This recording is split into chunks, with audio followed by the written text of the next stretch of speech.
Hello, my family. So today is Wednesday, and I am going to try and get 2 videos done for you, so it will cover for at least 2 days. One, I told you I was going to promise you to do a project. I cannot wait. I have been looking at this material. I'm finally getting to it, and we are going to be making some beeswax wraps. I told you I kind of would like to get out of the plastic wraps, and I've never tried this, so it's worth a try. I want to be able to see how well this works. If this works as well as I'm anticipating, there will be plenty more of these being made in this household. And I found ways that you can store these so easy. They last for a while, and if they start wearing out, you can replenish them. So that's a game changer, and to make your own is actually a whole lot cheaper because you can get more for your money. The other video that I'm going to work on is I am working on a Mediterranean pasta dish. Now for us, we're going to be using it for a side, but I will be using kamut. Bless you to those who sent, whoever did that. I am going to be making some kamut pasta with a creamy zucchini sauce. And I'm going to serve that with chicken. So I will be working with you on how to make the kamut bow tie pasta and the sauce to go on top of it. It's a really beautiful dish, and I can't wait to try that one. So I have some 2 fun videos coming your way. One a recipe, one a project, a do-it-yourself project. So let's get started. Okay, y'all, so we are going to need various sizes in our material. Now, I do have this bowl right here, and I use this one for my bread. So this is going to require a pretty good size. Now, I'm actually going to be cutting mine into squares and not circles, because I could use these for several different reasons in different areas if I just keep it with some extra length without cutting all my length off. And as you can see, it'll fold over the top very nicely when I go to seal them for wax wraps.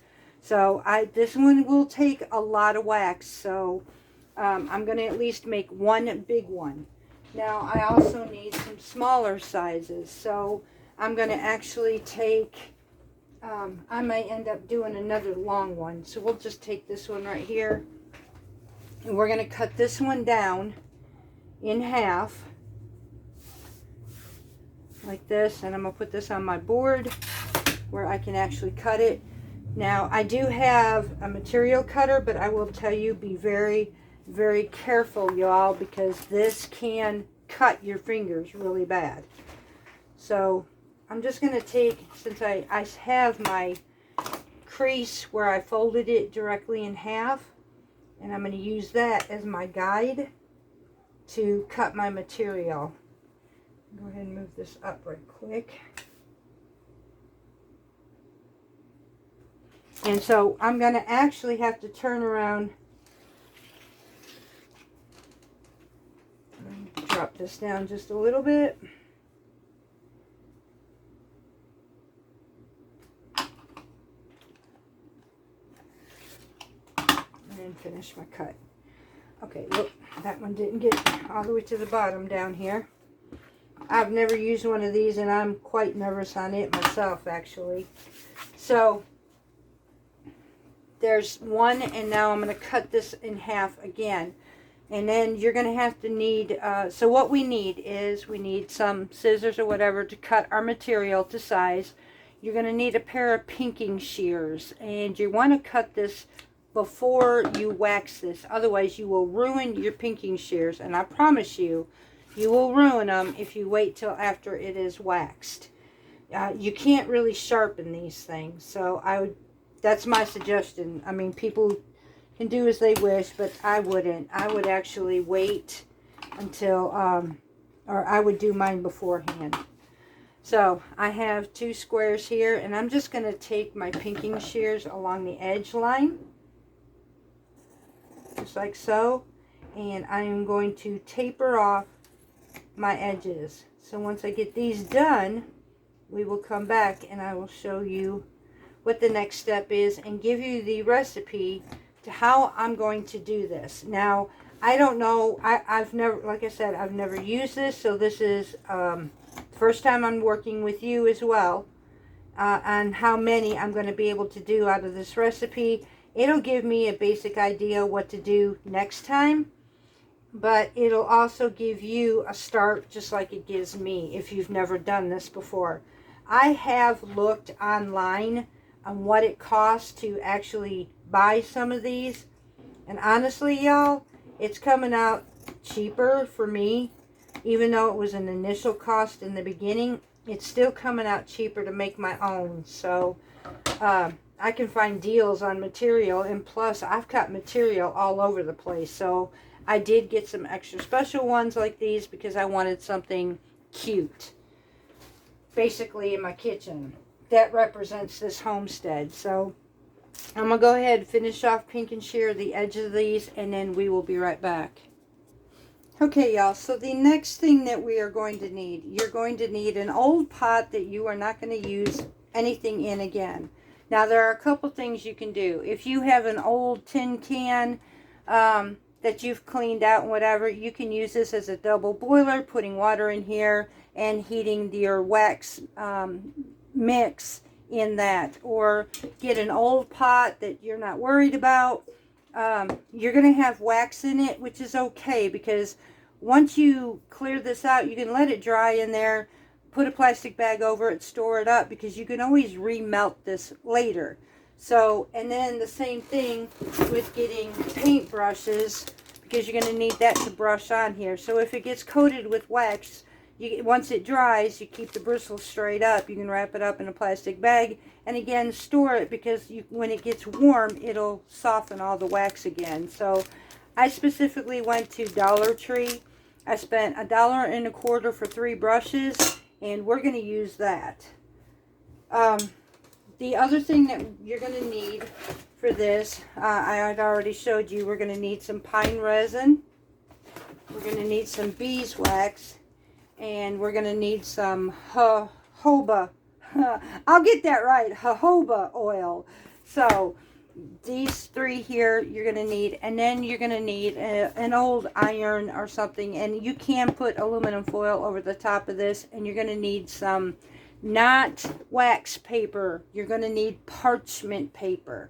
And either I'm going to be using a cookie sheet with aluminum foil on it to keep. So when the wax decides to come over the sides or whatever, it's not going to ruin no towels or anything like that. So, and we're going to go through all that. These are the materials that we are going to use, and I need a scale. So, I have so far 3 pieces, and I do have, I've showed you all some other material. We have our chickens, which this is absolutely adorable. And then we have our farm. So I will have quite a few of these to work with. And then I have my great big square right here that we will be doing as well. So, and then I have some other pieces. And I did find out you can actually use these not just for covering up your bowls or containers, but you can use these to cover up your vegetables, your fresh vegetables. You can make into pouches. You can wrap sandwiches in this, and it's absolutely safe to do so. So I thought it was really cool, the several different ways you can use these wraps. So it makes sense to me to have quite a few of them. And if I am happy with this, there will be no way I'm buying any more plastic wrap, because I'm tired of fooling with them. So let me go ahead and get everything ready, and we'll be right back. Okay, so how we work our station, I have covered a really large cookie sheet, my biggest cookie sheet that I have, and it's not going to fill, or my biggest piece that I have is not going to fit on here actually, so I'll have to figure out another method for that one. But I have my tray down here. I have 1 piece of parchment paper that'll fit on the inside, and then I have my piece that goes over the top of this, so when we iron it out, what we're doing is evenly at that point distributing, even though we're going to paintbrush it, the wax. That way make sure everything is coated on that piece of material. And by the way, I have washed all of this material before we even done this project. So That was the other thing. Wash your material first. Now we will go over to the stove, and I will give you the recipe on the batch, and we need to keep it warm. Now if it starts to harden up on me, I can always go to the stove and heat it up on a very low heat.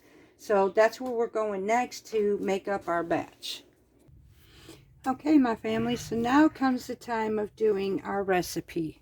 Now this recipe, and from what I ordered, it gave me quite a bit, so I can still do so many more of these. It's unbelievable. So this recipe is for a good sized batch. We'll see how many we can get out of it, but in our beeswax, and you can see these are our little pellets.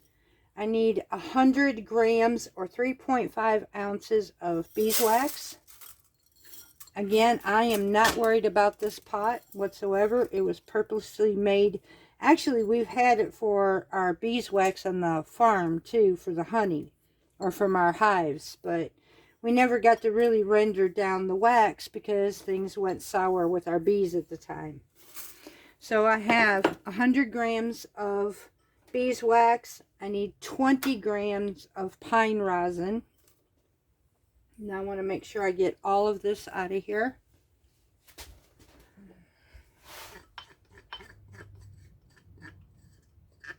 Or at least the best that I can.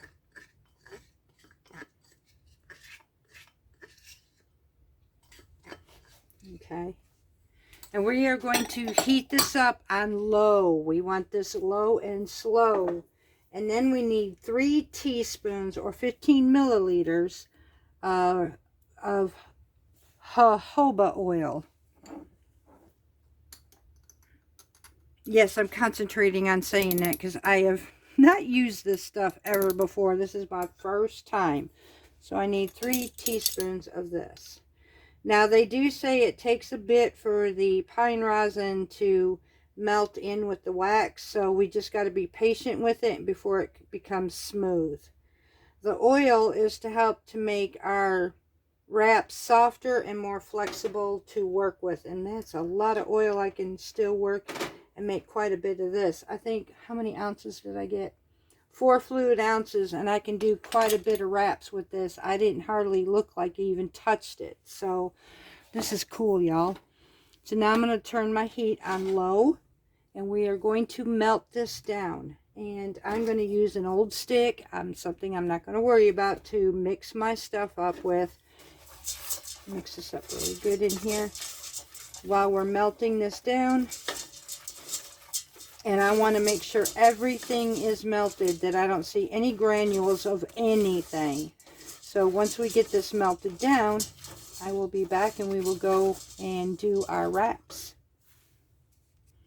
Okay, y'all, so the rosin, the part that people were talking about, is where you're going to see this piece right here where it sticks up. It sticks and it seems like it's never going to melt. Keep stirring this in with your wax. It will melt. I've been watching this, so it's just going to take it a little bit to work with it. Rosin takes a little bit longer than the wax to melt completely. You do not want to leave it clumpy though, so I just thought I'd show that to you. Now see, it came right off of my stick. It does melt. You just got to work with it. Okay, so I currently have my iron set to heating up on cotton setting, which is number 6. I have my oil on very low. If I find it's not going to work too well, I will take it off the heat. I'm going to take my brush at this time, and I am going to coat my brush. And I'm going to come over here and just brush the tops of my material with this.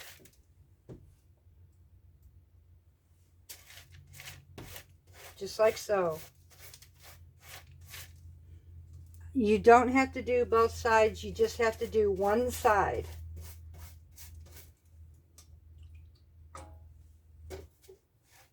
And make sure you coat this evenly and as well as you possibly can.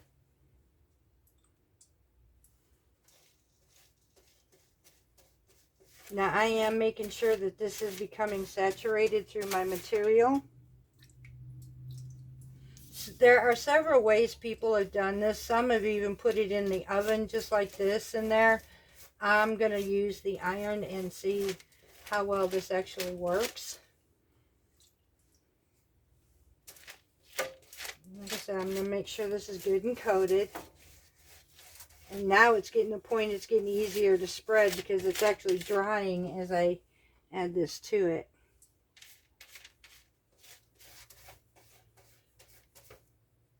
Yeah, my bristles are kind of melting to this, but like I said, it's a cheap one. I'm not worried about it. So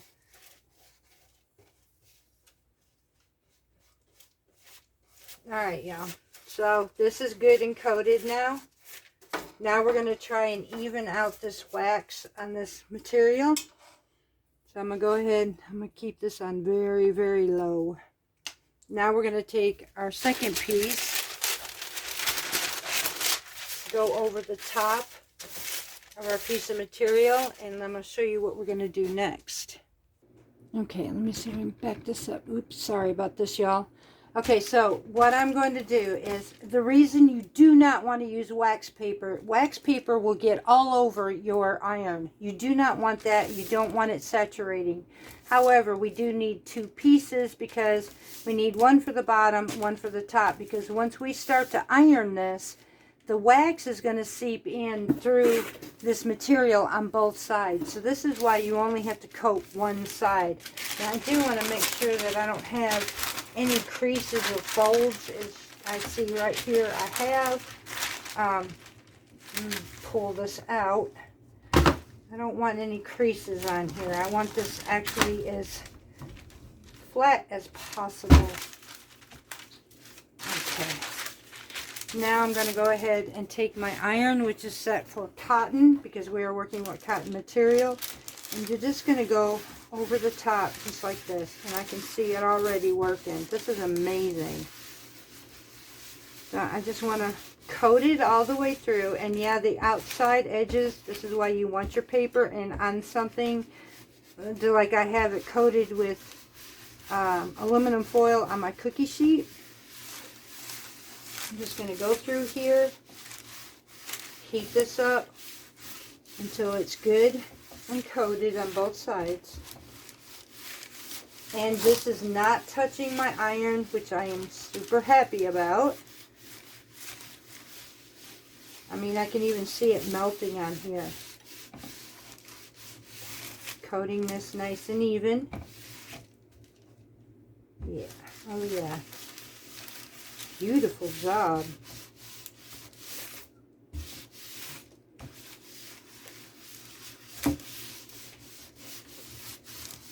Okay, so now we got this evenly coated. We're going to pull the top of this off of here.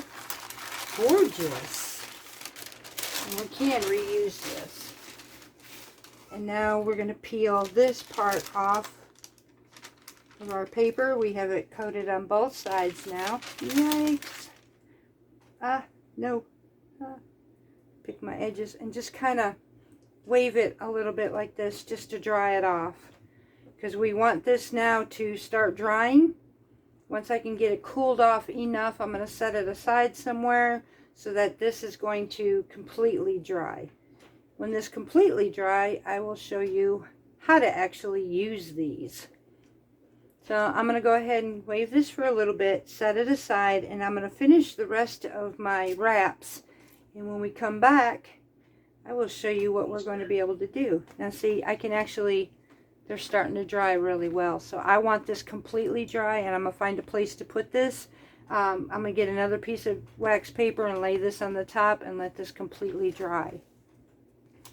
Okay, so on your parchment paper, if you find that some of your spots are getting kind of thick with wax, this is easy. Just bend it a little bit. It'll peel right off, just like you see here. Take this right back to your pot. Let's see if you can see that right there. Take it back to your pot and just remelt it. I mean, this is super cool. So, I mean, we can still reuse and get more for what we have. I can do a lot with what little I have. So, I'm going to take this, melt this down, and I'm going to go ahead and finish off the rest of them. But I have one that is already dried, so I'm going to show you what can be done with these, how you use them, and all that. And like I said, I kind of want to test this out. So I'm going to go ahead and finish this, put this in my pot, and we'll be right back. Okay, so I hit the wrong button, and I'm having to do this. So I'm hoping this is going to work. So anyways, I take my piece like this, and now it's been said to crinkle it up. We want to be able to condition it to where we can move it. And this is super sticky, y'all. I never thought it would work. It's actually coming apart really nicely. I'm not getting any cracks. This is really cool. So how do we do this? I'm using this glass bowl as my example. I'm going to put this over the top of it, form it around. And this works great. This is sticking really nice to my bowl. And that's it. And now I have a covered dish. Y'all, this is amazing. So I absolutely love these. Now how we can store them is fold them like this and in half. You can take and put these up in your cabinets or whatever, or in a drawer. You can take them and roll them up like so. Put these someplace, and just whenever you need them, that's it. I mean, these will last, they say 6 months to a year. Some have been saying that it'll last, theirs will last up to 5 years. So, and if it starts getting wore out, all you have to do is just recoat and redo them. This is a gift that keeps on giving, and so this is amazing. I actually like these. So we're going to go ahead and finish out the rest of my stocks, and I'm hoping that this helped you to be able to know, use whatever patterns you would like. And it's really super simple. The rosin, beeswax, and the oil I got off of Amazon, y'all. There are some inexpensive materials. It's all the same thing. It all works fine. So there are inexpensive ways of doing this, and to be able to have a gift that keeps on giving without having to buy plastic wrap is amazing. So I will go ahead and continue to finish these with all different sizes, and I hope you enjoyed this video. Until next time, and we will be doing our supper. Much love to each and every one of you from Parton's Heritage Homestead.